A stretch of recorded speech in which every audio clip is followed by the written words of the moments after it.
تبارك الذي نزل الفرقان على عبده ليكون للعالمين نذيرا. اللهم صل على محمد وعلى آل محمد كما صليت على إبراهيم وعلى آل إبراهيم إنك حميد مجيد. اللهم بارك على محمد وعلى آل محمد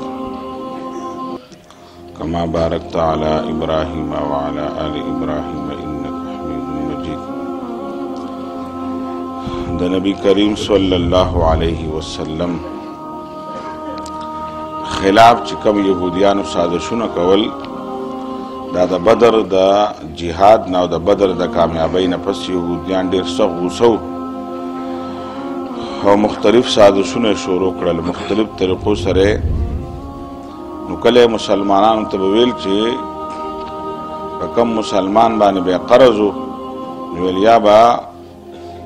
قرض راته فورا راکې یا به دا قرض درته پرېږدم مسلمانی به پرېږدم. دا سازشونه هم د يهوديانو ناکام شول. د رشتو حواله سره هم يهوديانو د مسلمانانو سره د رشتو حواله سره هم ورانی شروع کړل دې لپاره چې مسلمانان تنگ شوم طرف تراش او بل طریقې دا وکړل چې منسوبه جوړ کړي سحر با ډولو تعداد کې يهوديان مسلمانان شي او د ماخام و کفر وکي دې لپاره چې د خلکو شکوک او شبهات را پیدا شي. و دا ټول سازشونه د يهوديانو تقریبا ناکام شول. مسلمانان اجتماعي تور په اسلام او په دین باندې پاتې شولو.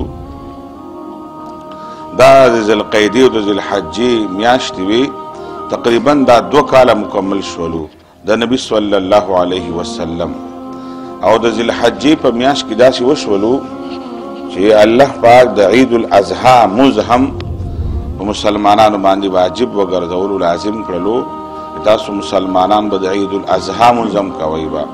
نبی علیہ الصلوۃ والسلام چې کله مدینه منوره ته تلو په اولو حالاتو کې هجرت وکړلو د مدینه خلکو به ځان له ورځ د تهوار د خوشحالي او د اختر مناوهله. نبی علیہ الصلوۃ والسلام بیا مسلمانانو ته ویلو استاسو د تهوار او د خوشحالي په مقابله کې الله پاک 2 ورځې مسلمانانو ته درکړي. یو د عید الفطر دی او بل عید الاضحی دی د لوی اختر. نو نبی علیہ الصلوۃ والسلام په دې ابدی ذوالحجه کې اولنې اختر منځ وکړل عیدګاہونو ته لاړل او نبی علیہ الصلوۃ والسلام د ذوالحجې د اختر په ورځ باندې بیا د قربانۍ د وجوب خبره پیمراله چې قرباني هم اولنې ځل په مسلمانانو باندې لازم شولا او مسلمانانو په دې اختر کې قرباني انمر کړلې. دا 2 اهم عملونه چې دي په دې ذوالحجې کې په مسلمانانو باندې دا غي د عمل کولو لازم واله راغی. دا به خامخا تاسو کوئ. د نبی علیہ الصلوۃ والسلام په دې ورځو کې بیا تکبیرات په ویل د الله د بڑای ذکر کړي چې الله اکبر الله اکبر لا اله الا الله والله اکبر الله اکبر ولله الحمد. او نبی علیہ الصلوۃ والسلام با داسې کول با چې د اختر د ذوالحجې په ورځ باندې به کله د سحر منځ وکړلو نبی اسلام به بیا کور ته نه تللو بیا به سیده عیدګاه ته تللو. مسلمانان به ټول عیدګاه ته تلل. بیا به نبی علیہ السلام په عیدګاه کې وختي منځ وکړو چې کله به نور راوختلو به او کله به قرباني په عیدګاه کې وکړه او کله به قرباني بیا په کور ته راغی کور کې بیا وکړله. 2 غټ غټ خپلې ګډان به ښکاراور شنو سترګو والا برګو خپو والا دا به نبی صلی الله علیه وسلم علالول ټول خپلې ګډان به نبی علیہ السلام علالول به. زمونږ ځینې خلک د اختر په ورځ باندې روژه نیسي. زما روژه ده د اختر په ورځ باندې روژې حرام دي. روژې به څوک نه نیسي. نه روژې نشته نه روژه شته. دومره شته دی چې نبی علیہ السلام د سحر مونځ کړی دی ناشتې نه ده کړې چای نه دی څښلی څه نه دي خوړلي تللی سیده عیدګاه ته ځکه د اختر مونځ ضرور بیا چې مونځ کړی دی بیا ورته فراغت نه میلاو شوی او بیا قرباني کړې ده او قرباني نه پسې د رسول الله وسلم کلیجي به استعمال خوښ به و. نبی علیہ الصلوۃ والسلام کلیجي خوړلې ده روژې نه ده نیولې. زمون خلک زمون د اختر پورو چې څوک رمضان روژه نیسي حرام کوي ګناه کوي نه نبی علیہ السلام چا نه نیولې روزي موري دومره چې نبی علیہ السلام وختي خوراک نه کړي د موز نه پسې د قربا خپل خوراک آغاز په قرباني په وخت کړي دی دا ضرور کڅوګ د قرباني لیټ کی د اختر خوشحالي پاتې کی نو سحر د مانځنه پسم خوراک سم ممنوع نه او د رسم ختمولو د پاره چې د روزي د ماحول د خلکو ختم شي بهتره دا چې انسان وختي خوراک به وکړي د خلک روزي نه نشي ځکه اکثر کله کله وې ما زموږ خلک د شیخي کوي خو شیخي طریقه ورته نه دی یاد اور چې زبرګي کوي ول بل زبرګي طریقه یاد دی اصل چې بس برګي کې سړی شیطانیت طرف تراشي او حرامو طرف تراشي برا نبی صلی الله علیه وسلم اولنې د اختر منځ وکړلو او بیا قربانیان مسلمانان وکړلې دا چې کله ذل حج به ختمېدله نو فورن پسې دریم کال شروع شولو ځکه د اسلامی کال آغاز د محرم نه کیږي د کم قمری حساب د رسپوږمۍ سره تعلق دی او مسلمانانو دغه بنیاد خو دی نو بیا محرم شروع شولو دا دریم کال اسلامی کال چې شروع شولو د نبی علیہ الصلوۃ والسلام د هجرت نبی علیہ الصلوۃ والسلام باندې کله د محرم دا ورځ راځي په محرم کې په ټوله دنیا کې قلاری بوا په ذل قعده کې ذل حج کې محرم کې جنگونه منګونه منو ټول خلق په قلارو خلق به حج تتلل با او خلق به دشمن ته بدی کې سنوي وسم د شریعت حکم دار چې په ذل قعده او ذل حج محرم کې بتاسو جنگ نه کوي د چا سره بچا معاملہ نه کوي ها کچا در باندې جنگ مسلط کړلو څوک در باندې رال نو خپل دفاع کولای شي د خپل وطن د خپل ځان د خپل دین دفاع وکوي او داسې بسر کافر د نخ کته کوي او تاسو به د جنگ حمله به تاسو نه کوي تاسو به خلکو باندې ورشي او د خلکو سره په دې میاشتو کې تاسو jihad شروع کوي جنگ دا ممنوع سم ممنوع ده په نور میاشتو کې چې جایز ده ها جواز دومره ده که څوک در باندې راضي نو تر کفر خلاف د خپل دفاع د خپل ځان او د خپل دین او د خپل وطن د دفاع لپاره ته بیا هتیار پورته کول شي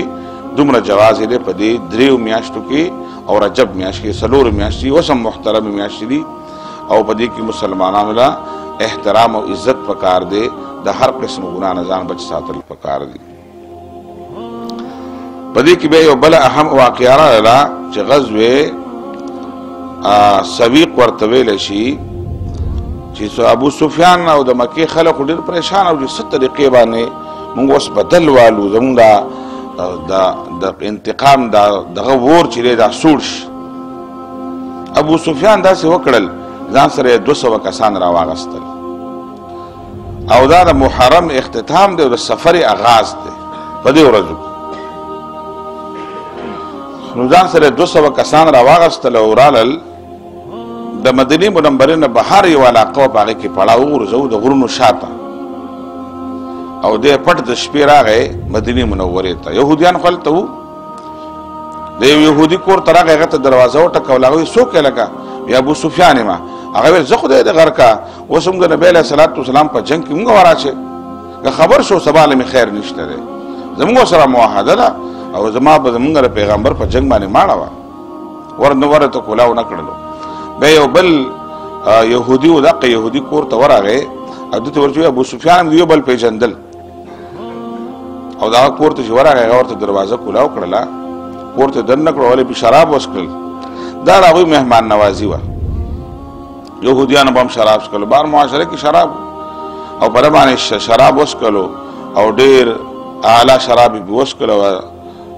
نشه طرف ته بوتللو به ته ابو سفیان چې تپوس وکړلو څنګه دې راغلیو په کومه طریقه به حمله کو څنګه چل به کو څنګه چل بنکو ځکه دوی تر مدینه نقشه نه معلومه د يهوديانو لارې د کوله طریقې په کوم طرف راشو څنګه راشو سټم راشو لار راته خیا يهوديان ټول عمر بېمانی کړي دا لکه دوی مسلمانانو سره د الله سره معاهده و یو بل خلاف به کاروایی نه کو یو بل دشمن له بلاس نه ورکو یو بل دشمن ته بلار نه خيو خو د يهوديانو لوی خباست دار چې دوی کې د وعده پاسداري نشته ده شل ګوتی وسره ولګي کنه دی وګوتم بیان مني شل د سختونه وکيو د سخت بیان مني وسم يهوديان د قشان په خوام يهوديان د قشان نو يهوديانو وعده خیال نه ساتلو د مسلمانانو په دشمنی کې خبر هم نه پرې خودله ابو سفیان ته ټول نقشه ورکړه ودا سراشي دی وخت کې راشي ټول لارې ماره وته خودلې لاړلو دی بیا د شپې ووتلو اول ته خو د نقشه اغستې وه خو د نبي علیه صلات وسلام یو روب خو په دوی باندې د مسلمانانو روب و ځکه دومره غټ خلک یې وله وجلي بیا داسې د لسو کسانو ګروپ ځان سره راواغستلو د مدینې نه بهر یو علاقه وه هغې ته دوی راورسېد د شپې هغې د مسلمانانو د کجورو باغ ولته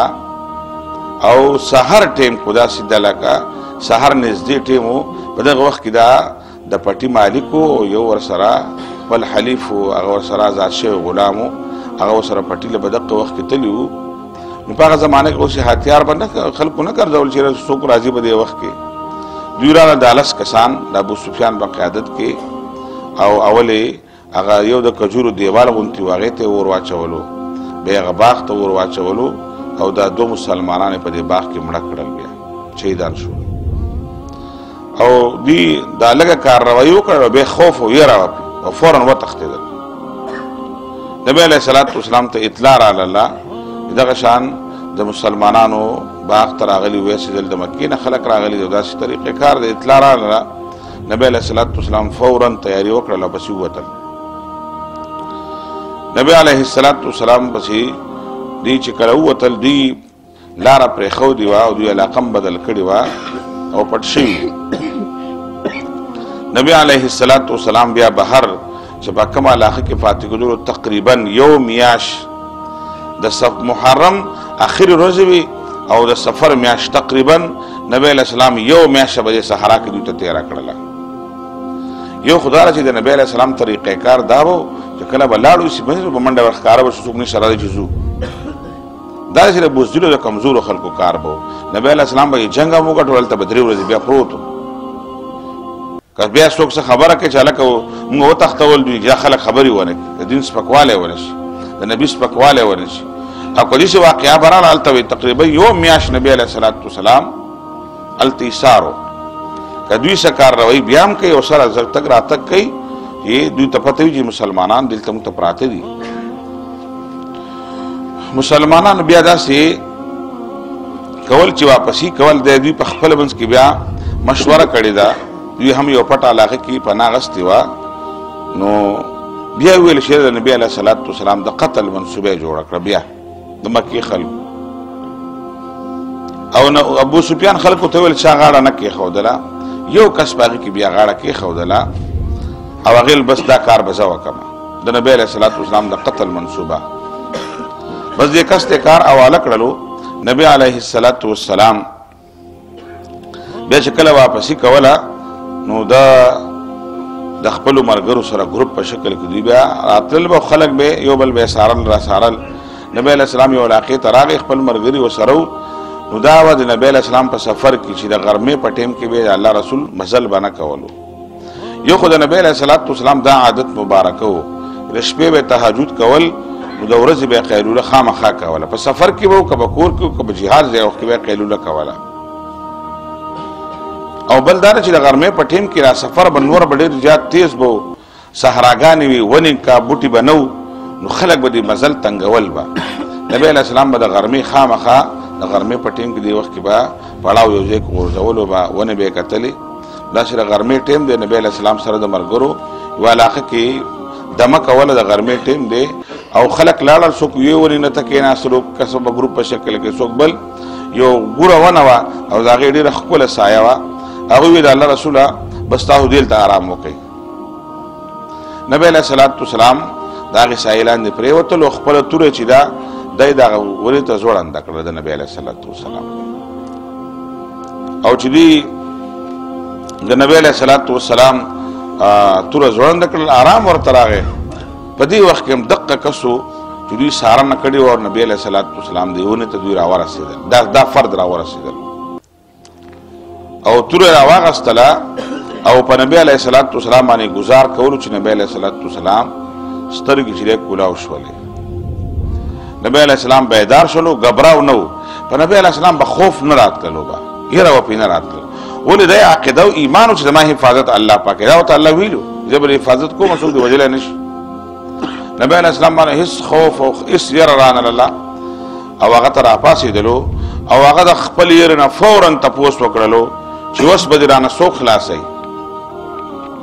نبی علیه السلام اکی واضح دے نو ټول مرګري ته خواره واره دي خلک وده دي غرمې ټیم دی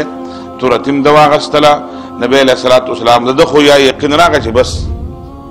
د خپل مقصد کې کامیابی هم بس کامیاب شو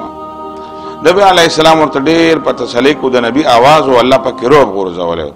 نبی علیه السلام چې کله د تپوس وکړلو چې اوس به درانه سو خلاصي نبی علیه السلام ته فرمای الله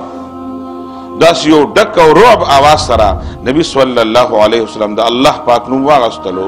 چې هغه باندې رعب الله پاک راوستلو هغه دشمن باندې او داغه د لاس نه چې د تورو غورځیدل او بس هغه باندې پر راغی نبی علیه السلام راغی او داغه نه تورو واغستله او نبی علیه السلام ورته ویلو بلتا برانه وسو خلاصي نو هغه خو دې نشي ویل چې الله پاک او نه دا سوچ نه دا فکر هغه الله رسول ته ویل الله رسوله زتا د خیر والا فرد ګڼما زما دا تمته ما سره خیر والا معامله وکي ما سره بهتري والا معامله وکي ما سره بندر مې والا سلوک وکي نبی صلی الله علیه وسلم نبی مهربانو نبی علیه السلام هغه باندې اطلاع پورته نکړو نبی علیه السلام ویل وجنم دینزا سیده خدا وعده برا سره کې چې بیا به د مسلمانانو مقابله نه راوځي بیا به د مسلمانانو خلاف یو کاروائی کې نه شریک کیږي بیا به د هغه خلکو سره مرګرتیا نه کې چې کم خلک زمونږ او دین خلاف دا وعده برا سره کې او د الله رسول وعده نه په عربو کې د لوس پابندي وا او د الله رسول ما تا سره وعده ده نه بستا خلاف خپل راوزم نه بل خلکو مرستکم اسبم نکوم نبی علیہ السلام کو رسول الله اعلی اخلاق دی نبی علیہ السلام ذاتی انتقامونه نبی علیہ السلام شرطم نه غسل خپل ځان انتقام په دین کې چا سره نرمیم نه کړي او په خپل نبی علیہ السلام انتقامی کاروائی نه ډیر اجتناب کړي دا د نبی علیہ السلام ډیر لوی اخلاق دي اخلاقی رعب د نبی علیہ السلام ډیر زیات او نبی علیہ السلام دې سړی کله معاف کړلو وعده ته واغسته لاړلو مکه معظمه ته جلاړلو او مکه معظمه کې به د نبی علیہ السلام د واقعیت تذکرہ کوله خلکو ته وی ول خلکو ته د دې بهترین اخلاق والا نبی علیہ السلام د مکه وو دوی پیژندلو ول داسې احسان والا فرد او داسې مهرباني والا فرد او داسې ښه اخلاق والا فرد په دنیا کې ما شرط نه دی کتلی زما سره په داسې وخت کې کم شفقت وکړلو کما مینه را سره وکړله او کم خسلو کې د ما سره وکړلو ویل دا واقع پیغمبر دی خلکو ته ویل دا پیغمبر دی او د روایتونو معلومیږي داسې چې دا بیا په خپل مسلمان شوی دی بیا د نبی علیہ السلام د دې رویې نه ډیر زیات متاثر شولو او لاړ شو په مکه معظمه کې ایمان راوړلو بیا د نبی علیہ السلام په حمایت کې به وعظ کولو تقریر به هم کولو نبی علیہ السلام په ځینې وخت کې داسې نرمیان د امت لپاره ډېر ښه تعلیم دی موږ خو بهرحال په معاشره کې داسې کافر موږ سره نه اوسېږي او په خپل منځ کې یو بل سره انتقامي کاروائی نه ده پکار دا د نبی علیہ السلام اخلاق دی عفو او درګذر یو بل ته مسلمانانو خبره کوي باقي د ما سره چا زیاتې کړې وي نو عفو ډېر ښه نبی علیہ السلام اخلاق اعلی اخلاق انتقامي کاروائی نه ځان بچ ساتل د چا نه انتقام والما چانه بدل والما د کافر نه او د مجرمانو نه او ظالمانو نه د هغوی لاس نیول د هغې د انتقام بدلا غستل د جهاد په شکل کې د هغوی د ظلم نه روکا وهلو دپاره د هغوی لاس نیولو دپاره هغوی اسلام خپل مقامات ښودلي دي او په خپل منځ کې د یو بل سره خپلوان مسلمانان عزیزان د یو بل نه انتقام نه دی اخیستل پکار د نبی علیه السلام اعلی اخلاق دقه نبی علیہ السلام بیا غزې ته رسېدلی و چې کوم کې ابو سفیان دلی و په اول پیری باندې او ځان سره ستوان راوړي ستوان په بورو دا هغوی ښکلې اعلی خوراک به کوچ به پکې اچول مختلف ژونه به پکې اچول دا به یې خوړل او اسان و پخلی مخلی پکې داسې نه به کېدل داسې به بورو ځان سره راوړي او چې کله به مسلمانان ورالل نو بس دا سویق تی پاتې شولو دا دغه تی پاتې شولو ستوان تی بیا پاتې شو به بورو مسلمانانو بیا تی واغستل نور شیدونو تی پاتې شو ډېر په تیښته تلي وو مالی غنیمت بیا مسلمانانو ته به دې کوم لاسته راغلی دی بیا نبی علیه السلام مدینې منورې ته واپس د ربیع الاول په میاشت کې نبی علیه الصلاۃ والسلام واپس راغی. دریم کال د هجرت شروع دی. بیا په دې مکه معظمه کې یو یهودي سړی و، کعب ابن اشرف نوم یې و. د ده مور یهودنه وه او پلار یې چې و د عربی و. پلار یې داسې د عربو سره تعلق و، یهودیانو سره تعلق نه و. او دله الله پاک ډېر ښکلی ښایست ورکړ، ډېر ښکلی شکل یې و، ډېر معروبه شخصیت و.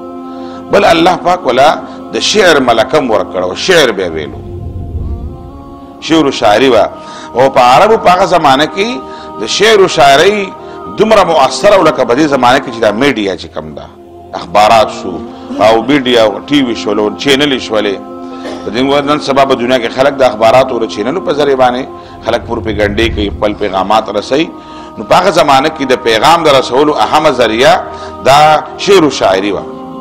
دی ښه شاعر هم و او نیمچه ملا هم و. اوتو نصیبا من الکتاب، څه علم ورته الله پاک ورکړی، نیمچه ملا و. او بل دغه دا و چې پیسه ورسره ډېره زیاته و، ډېر لوی مالدار و، پیسه هم ورسره ډېره وه. د یهودو سره تعلق خو ډېر عنادي او ضدي و. مسلمانانو چې کله ګټه وکړله که نه، په دې باندې ډېر زیات خفه و چې دا ولې دا ګټه وشوله. او په ده به یې کارروایي د مسلمانانو خلاف باقاعده منصوبه جوړول د کعب ابن اشرف. بیا اوږده واقعه ده چې د هغې مسلمانانو کې د هغې دپاره موږ دپاره ډېر لوی عبرت دی په هغې کې چې موږ د خپل معاشرې د خپل وخت دشمنانو پیژنو چې د دې زمانې کعب ابن اشرف څوک دی، د دې زمانې ابو جهل څوک دی. دا زه چې دا موږ را مسلې کوو نو خلکو دا خواهش وي، د خلکو مزاج ماله موږ له خدای پوهه راکړې، خلکو مزاج دا دی چې هوارې مسلې وایه اخوا دې خوا پکې مزه، مونږ پکې ولې یادې بل پکې ولې یادې بل. د خلکو مزاج چې بس یو خبره کوو بس چې قصې په شکل کې وي. شریعت وایي نه، خبره کوو په خلکو یې لګوه چې هلکه تاسو موږ پکې راګیرو داسې اوس. مونږ خلک دا خبرې نه منو، دا خلک په خبرو دا خلکو باندې بدلوي چې بس ووایي چې الله رسول حدیث ویلی و چې د عمل چې دی دارومدار په نیت سره خپل نیتونه ټیک کوي، بس نور په نیت به بحث نه کوي. چې په نیت بحث کوي ټول خلک خفه کېږي. هلکه یهودیانو کعب ابن اشرف په پلان کې بس داسې قصه وکړه چې هغه زمانه کې یهودي و، دې زمانې د یهودیانو نشاندهي به نه کوي، خلک خفه کېږي. خلکو دا دین د خپل مزاج مطابق جوړول غواړي. په دې خبرو خلکو شریک چې یو قصه وکړه او یو خبره وه دې خبره وکړو خیر والله چې او که ما ته پکې راګیري بیا اوس مړه دا څه مړه سیاست یې پکې راواچولو، دا پکې دې خبرې څه ضرورت پکې نه. خبرې به کوو او د خپل معاشرې ته به هم نیسو. دا خبره دې مثال د آینې د سیرت خپل ځان ته به هم نیسو چې زه پکې څومره یم، معاشره څومره ده او کومه د سیرت آینه چې د معاشرې ته وښیو. څوک دی چې هغه کعب ابن اشرف پکې اوس ښکارېږي، څوک دی چې هغه ابو جهل دی پکې اوس، څوک دی چې هغه شیبه او عتبه دی دا، او څوک دی چې هغه پکې بلال ښکارېږي، ابو هریره ښکارېږي، عمر. مطلب دا دی چې د هغو په کردار والا عمر، مطلب دا چې خامخا د هغه په شانتې عمل یې بالکل وي. کله ناکله د اسلامي حکومت او اسلامي نظام خبره کوو وایي جي دغه خلافت به د عمر په شانې حکومت به څوک وچلی جي او د ابوبکر په شانې نظام اوس نشي راتللی. اسلامي نظام خبرې مه کوئ. زه یم بیا خو ته منزل هم مرادولې، ته خو د عمر په شانې مونځ نشې کولی، لمونځ سره کوې او د عمر په د ابوبکر په شان ته مونځ کولی شې نه، د هغه په شان حج کولی شي نه، هغه په شان نه شو کولی. موږ اوس په قلاره به کور کې کېنو د هغوی په شان دې کولی نه شو او بس نه شو کولی، بس په قلاره به ناست شو. دا شیطاني خبرې دي، دا را بدعملۍ خبرې دي. د هغوی په شان دې نظام نه شو چلولی، خو ښه نظام د دې ظلم د نظام نه به ښه اسلامي نظام وي، د دې سودي نظام نه به ښه نظام وي. د هغوی په شان مونځ نه شو کولی، خو زموږ د 15مې صدۍ مسلمانانو موږ له به الله پاک په دې مونځ باندې اجر راکوي. به دې خراب ماحول کې زموږ کمزوري مسلمانې وي او دې خراب ماحول کې موږ په دین باندې عمل کوو، الله به اجر راکوي. د خپل وس مطابق بار سړی محنت وکړي، کوشش وکړي، نو انشاءالله د کعب ابن اشرف و د هغې تفصیلي واقع به انشاءالله که سبا را موقع میلاوېدله جمدي و انشاءالله تعالی د هغې تذکره به کوو. الله پاک دی موږ د نبي علیه الصلاة والسلام په سنتو باندې د هغه په سیرت باندې د عمل کول توفیق راکړي. وصلی الله تعالی علی خیر خلقه محمد و آله و اصحابه اجمعین برحمتک یا رحمن. نور على مر الزمان تألقا وأضاء للدنيا طريقا مشرقا وهدى من الرحمن يهدينا به للصالحات وللمكارم والتقى نور على مر الزمان تألقا